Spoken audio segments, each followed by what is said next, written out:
Ինչպես Սուրենավանի բիտումի գործարանը 16 տարի առաջ դարձավ այն ժամանակ խոշոր գործարար Միխայել Բաղդասարովի սեփականությունն ու ինչպես գործարանից փայաբաժիններ ստացան Սերժ Սարգսյանի եղբորորդին ու Ռոբերտ Քոչարյանի ավագ որդին։ Նոր մեղադրանք Սերժ Սարգսյանին ու Սեդրակ Քոչարյանին։ Դատախազը մեղադրանքի մանրամասներն է ներկայացնում։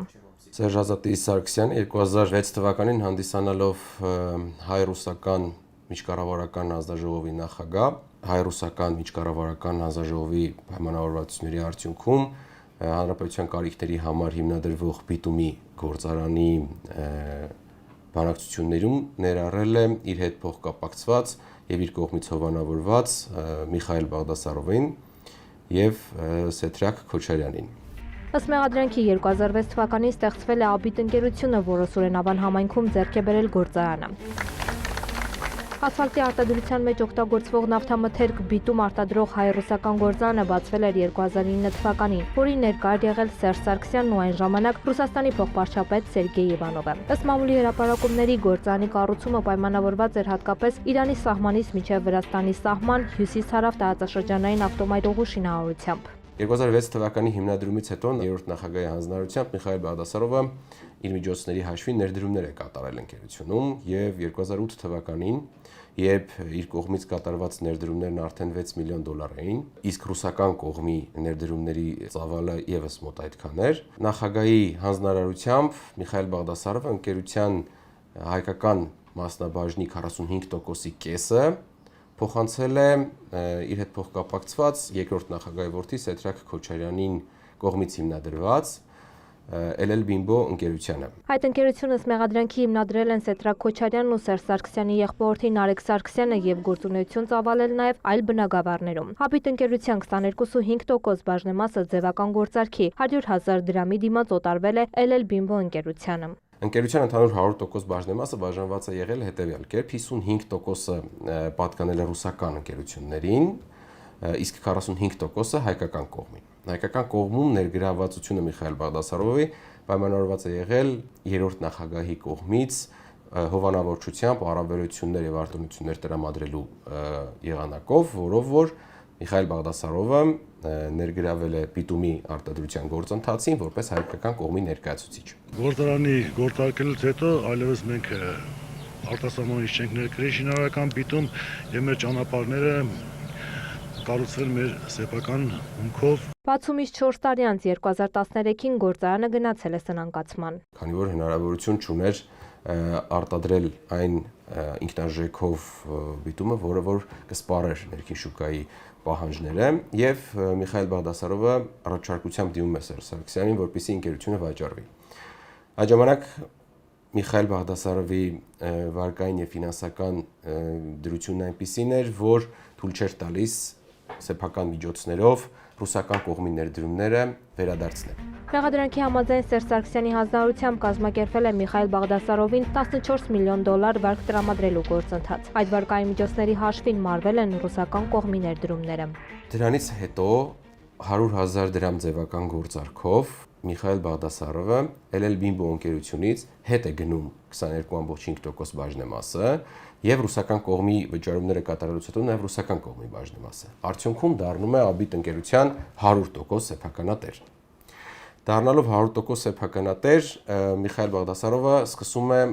Աբիտ ընկերության վաճառքի գործընթացը։ Ծովակ Մնացականյանի խոսքով վաճառքին ներգրավել են նաև Բաղդասարովի այլ ընկերությունների ակտիվները 23 բենզալցականներն ու 1 նավթաբազան։ Իսկ ակտիվները վաճառվել են Սերժ Սարգսյանի փեսա Միքայել Մինասյանի հետ փոխկապակցված ընկերություններից մեկին 40 միլիոն դոլարով։ Արդյունքում ՌՆ Երևանը ձեռք բերելով բիտումի գործարանը, ձեռք է բերել նաև լրացուցիչ 23 բենզալցականներ եւ 1 նավթաբազա, որի վերջնարդյունքում ստացել է Հայաստանի Հանրապետություն նավթամթերք ներկրելու մենաշնոր։ Ընդ որումս դատախազի 40 միլիոն դոլարով բենզալցականները ձեռք բերելը ռուսական Ռոսնեֆտ ընկերության պայմանն է եղել։ Որի բավարարման արդյունքում միայն հնարավոր կլիներ բենզինային վառելիքի ներկրման մենաշնոր ստանալ։ Մինասյանը հանդիսացել է նաև Ռոսնեֆտ ընկերության 22%-ի սեփականատերը, սա նրան մեղսագրվող 76 դրվագներից մեկն է։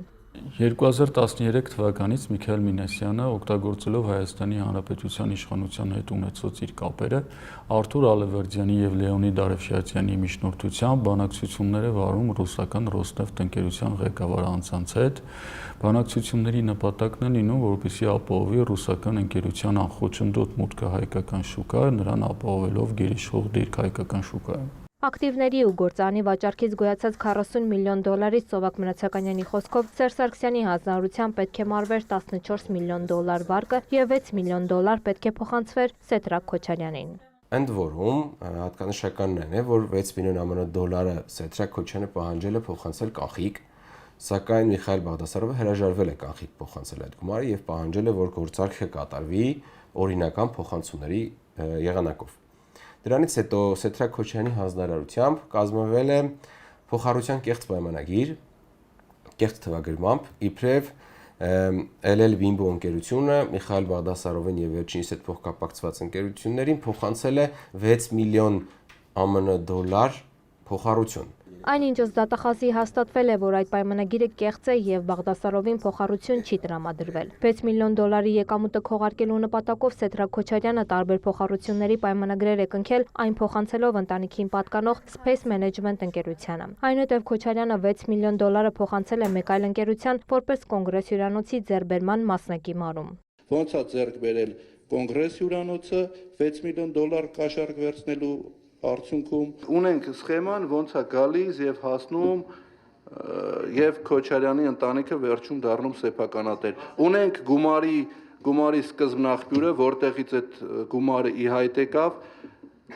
եւ ունենք այդ գումարը ոնց փոխանցվեց Ռոբերտ Քոչարյանի ընտանիքին։ Արդյունքում Հանրապետության երրորդ նախագահ Սերժ Ազատի Սարգսյանը օրենքով սահմանված արգելքին հակառակ մասնակցելով Միխայել Բաղդասարովի հետ փոխկապակցված ընկերությունների կառավարմանը առանձնապես խոշոր չափերով կաշառքի եղանակով ստացված գույքը փոխանցել է Սեդրակ Քոչարյանին, ով էլ գույքի հանցավոր ծագումը թաքցնելու եւ գույքին օրինական տեսք հաղորդելու նպատակով բանկային փոխանցումների միջոցով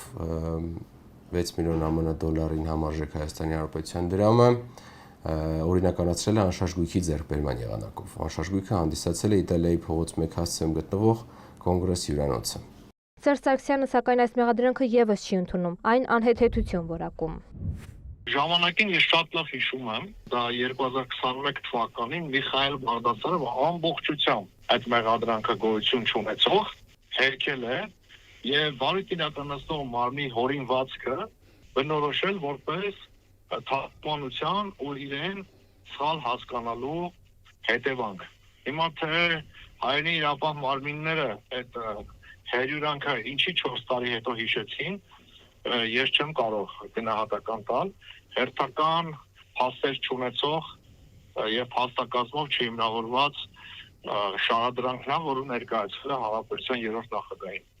Քոչարյանին եւ եղբորորդուն փոխանցված բաժնեմասերի վերաբերյալ հարցին էլ պաշտպանը պատասխանեց, ողջ մեղադրանքը հիմնազուրկ է։ Հարցին Սարգսյանը ցուցմունք տվել է, թե ոչ, Մակինյանն ասաց. Հանրապետության երրորդ նախագահը սրանից 4 տարի առաջ մանրամասն այդ հարցադրումներին պատասխանել է։ Վկայի կարգավիճակով։ Այո։ Ես հարց եմ բարձրացնում, իրավապահ մարմինները ինչ ակտիվություն են ցույց տալիս, այդ հարցի պատասխանը դες հետաքրքիր չի։ Լուրերը փորձեց Սեդրակ Քոչարյանի պաշտպան Հայկ Ալումյանից եւս դիրքորոշում ճշտել մեղադրանքի վերաբերյալ, սակայն մեր զանգերն անպատասխան մնացին։ Հակակոռուպցիոն կոմիտեում քննված այս գործով Սերժ Սարգսյանի նկատմամբ որպես խափանման միջոց է ընտրվել $30 միլիոն գրավն ու բացակայելու արգելքը։ Սեդրակ Քոչարյանինը բացակայելու արգելքը։ Սերժ Սարգսյանը անցնում է նաեւ 3 տարբեր գործերով պետբյուջեից դիզվառելիքի ապշտակության, Եռաբլուրին հարակից 17 հողատարածքներն օրենքի խախտմամբ օտարելու $3 միլիոն կաշառք ստանալու համար։ Տաթև Խաչատրյան, Արման Թովմասյան եւ Դավիթ Դանիելյան, Կիրակնորյա լուրեր։